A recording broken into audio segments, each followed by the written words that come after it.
తెలంగాణ ప్రభుత్వం మరో ప్రతిష్టాత్మక రోడ్డు ప్రాజెక్టును చేపట్టబోతోంది. సర్కారు ప్రతిపాదించిన రీజనల్ రింగ్ రోడ్డుకు కేంద్ర ప్రభుత్వం ఆమోదం తెలపడంతో పాటు నిధులు కూడా ఇవ్వడానికి ముందుకు వచ్చింది.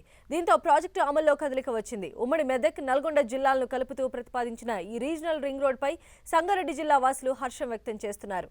3 ఏళ్లలో నిర్మాణం పూర్తి చేసి ప్రాంతీయ వలయ రహదారిని అందుబాటులోకి తీసుకురావాలని కోరుతున్నారు. రీజనల్ రింగ్ రోడ్డుపై మా ప్రతినిధి పివి రావు మరిన్ని వివరాలు అందిస్తారు.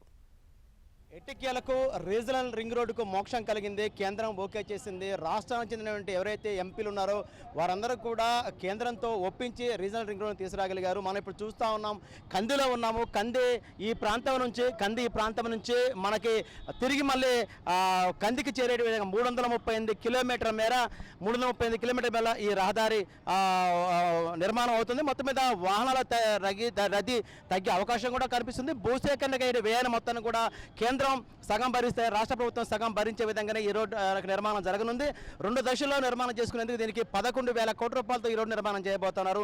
మొత్తం మీద చూసుకున్నప్పుడు మనం ఇప్పుడు కంది దగ్గర ఉన్నాము. కంది నుంచి సంగారెడ్డి, హత్నూర, నరసాపూర్, శివంపేట, తూఫాన్, గజ్వేల్, జగదేవ్పూర్ మీదుగా యాదాద్రి జిల్లాలో భువనగిరి, చౌటుప్పల్, రంగారెడ్డి జిల్లాలోని యాచారం, కడ్తాల్, షాద్నగర్, చేవెళ్ళ, శంకరపల్లి వచ్చి అక్కడ చివరకు మళ్ళా ఇక్కడ కందిలో చేరే అవకాశం ఉంటుంది. ఈ రకంగా మొత్తం మీద చూసుకున్నప్పుడు 338 కిలోమీటర్ల మేర ఈ రోడ్డు యొక్క నిర్మాణం జరుగుతుంది. మొత్తం 11,000 కోట్ల రూపాయలని ఈ యొక్క రోడ్డు నిర్మాణానికి వెచ్చిస్తున్నారు.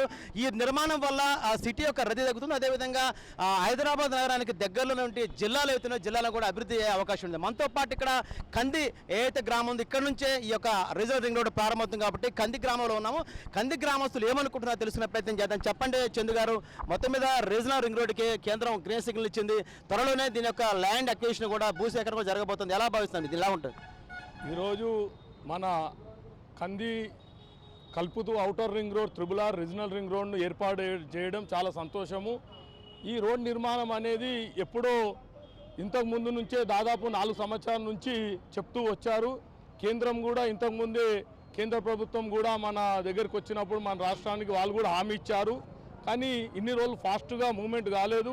మన రాష్ట్ర ప్రభుత్వము ఇప్పుడు మన ఎంపీలు వెళ్ళి ఈ రోడ్డు కావాలనే పట్టుదలతో ఫోర్సు చేయడంతో కేంద్ర ప్రభుత్వం కూడా అంగీకరించింది.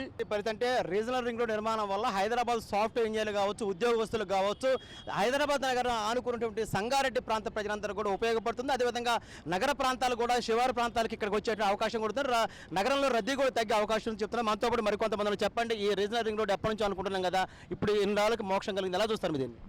చాలా సంతోషం. ఇదొక ఈ ప్రాంత వాసులకు కానీ హైదరాబాద్కి ఎట్లయితే ఔటర్ రింగ్ రోడ్ మనయారణంగా ఉందో, ఈ RRR రీజనల్ రింగ్ రోడ్ కూడా ఈ ప్రాంతానికి ఒక చెప్పుకోదగ్గ గుర్తింపుగా ప్రతి ఒక్కరికి అందుబాటులో రావడం చాలా సంతోషదాయకం. ఇది వ్యాపారస్తులు కానీ, ట్రాన్స్పోర్టేషన్ సిస్టమ్ కానీ, ఎడ్యుకేషనల్ సిస్టమ్ కానీ, ఇండస్ట్రీస్ కానీ చాలా ఉపయోగకరం. రోడ్ పైన రద్దీ తగ్గుతుంది. ఈ రోడ్కు యాక్సిడెంట్స్ అనేవి తగ్గిపోతాయి. ముఖ్యంగా ఉమ్మడి మెదక్ జిల్లాలో 97 కిలోమీటర్ల మేర ఈ రోడ్డు నిర్మాణం అవుతుంది. మొత్తం మీద 338 కిలోమీటర్లు రీజనల్ రింగ్ రోడ్ ఉంటుంది. అందులో 97 కిలోమీటర్లు సుమారుగా ఉమ్మడి మెదక్ జిల్లాలో ఉంటుంది. అంటే ఉమ్మడి మెదక్ జిల్లాలో ఉంటే నర్సాపూర్, గజ్వేల్, తూప్రాన్, అదేవిధంగా హత్నూర, ఇక్కడ నుంచి మొదలుకొని ఈ ప్రాంతం అంతా కూడా అభివృద్ధి అయ్యే పరిస్థితి మనకు కనిపిస్తుంది. మనతో పాటు మరికొంతమంది చెప్పండి, ఇప్పుడు మనం చూస్తూ ఉన్నాం రీజనల్ రింగ్ రోడ్ ఎప్పటి నుంచి అనుకుంటున్నాం, ఈ రోజుగా మోక్షం కలిగింది. మీరు ఈ ప్రాంతవాసులుగా ఈ రీజనల్ రోడ్ రావడం పట్ల ఎట్లా చూస్తారు మీరు? సంతోషంగా ఉందండి. రీజనల్ రింగ్ రోడ్ రావడం వల్ల అభివృద్ధి బాగా జరుగుతుంది. వ్యాపారులు కానీ రియల్ ఎస్టేట్ రంగం కానీ అభివృద్ధి చెందుతుంది. మొత్తం మీద చూసుకున్నప్పుడు రీజనల్ రింగ్ రోడ్ మొత్తం మీద 10 కూడళ్ళు, 10 టోల్ గేట్లు కూడా నిర్మాణం జరుపుకుపోతా ఉంది. మనతో పాటు కంది గ్రామం చెందిన మరికొంతమంది ఇక్కడ చెప్పండి, ఈ కంది నుంచి ఇక్కడ నుంచి ప్రారంభమై చుట్టూ తిరిగి 335 కిలోమీటర్లు తిరిగి మళ్ళీ కందిలోనే ఎండ్ అవుతుంది. అంటే ఈ 335 కిలోమీటర్ల మేర వస్తున్న ఔటర్ రింగ్ రోడ్ ఎట్లా చూస్తారు దీన్ని? సార్, రీజనల్ రింగ్ రోడ్ అనేది ఈరోజు ప్రభుత్వం ప్రతిష్టాత్మకంగా చేపట్టినటువంటి ప్రాజెక్ట్ ఇది. దీనికి మొన్న మన తెలంగాణకు సంబంధించినటువంటి పార్లమెంట్ సభ్యులు కూడా పార్లమెంట్లో దీన్ని లేవనెత్తడం కూడా జరిగింది. దానికి కేంద్ర ప్రభుత్వం కూడా సానుకూలంగా స్పందించి దానికి కావాల్సినటువంటి ఆర్థిక సహాయం కూడా ప్రకటించడం జరిగింది. ఈ పరిస్థితి మొత్తం మీద రీజనల్ రింగ్ రోడ్డు రావడం పట్ల కూడా ప్రజలు హర్షం వ్యక్తం చేస్తూ ఉన్నారు. ఏదైతే 338 కిలోమీటర్ల నిర్మాణం జరుపుకోబోతున్నట్టు ఏదైతే రింగ్ రోడ్ ఉందో దీని చుట్టూ కూడా వ్యాపారాలు, అదేవిధంగా విద్యా సంస్థలు, ప్రతిష్టాత్మక విద్యా సంస్థలు వచ్చే అవకాశం ఉంటుంది. కాబట్టి ఈ ప్రాంతాలకి పరిశ్రమలు కూడా వస్తాయి కాబట్టి ఉపాధి పెరుగుతుంది. అన్ని రకాలుగా ఇది ఒక ఈ నిర్మాణం వల్ల మాకు ప్రయోజనం కలుగుతుందని కంది గ్రామస్తులు, అదేవిధంగా చుట్టుపక్కల గ్రామస్తులు కూడా చెప్పే పరిస్థితి మనకు కనిపిస్తూ ఉంది. కెమెరా పర్సన్ రాముతో పివి రావు, 10 టీవీ, సంగారెడ్డి.